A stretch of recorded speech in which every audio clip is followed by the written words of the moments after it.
Hello, আসসালামু আলাইকুম। কেমন আছেন সবাই?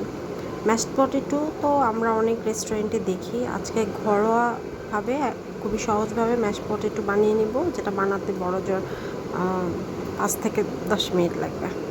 প্রথমেই আমি এখানে আলু সিদ্ধ করে নিয়েছি। এখানে আমি বড় সাইজের ২টা আলু নিয়েছি আর দিয়ে দিচ্ছি একটু লবণ দিয়ে আমি সিদ্ধ করে নিব।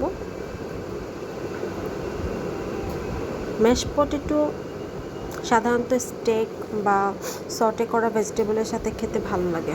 এখানে আলুটাকে আমি পানি ঝরিয়ে শুকনো করে নিচ্ছি। এখানে কোনো পানি থাকা যাবে না। ম্যাশড পটেটোতে পানি থাকলে ভালো হবে না জিনিসটা।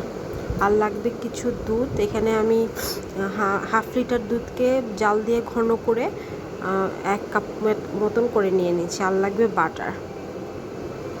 এটা সল্টেড বাটার অবশ্য। এখানে আছে আর লাগবে হাফ টিস্পুনের মতন গোলমরিচ। এখানে আমি একটা কাঁটা চামচের সাহায্যে আলুগুলোকে ম্যাশ করে নিচ্ছি। আপনারা খুব বেশি ভালো হয় যদি আপনারা গ্রেটার দিয়ে যদি আপনারা গ্রেট করে নেন আলুগুলোকে।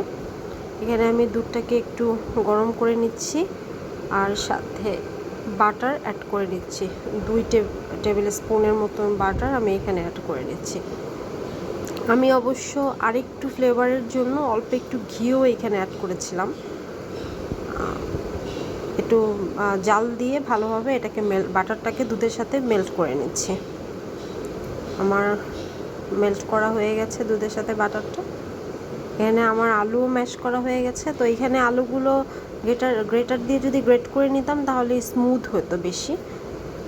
সমস্যা নাই, আমি এভাবে করে নিচ্ছি। আর অল্প অল্প করে দুধ দিয়ে আমি এটা ভালোভাবে মিক্সড করে নিয়েছি। একসাথে সব দুধ দিয়ে মিক্সড করা যাবে না। অল্প অল্প করে দুধ অ্যাড করে নিয়েছিলাম। আর একটু গোলমরিচ আমি এখানে দিয়ে দিয়েছি হাফ টিস্পুনের মতন।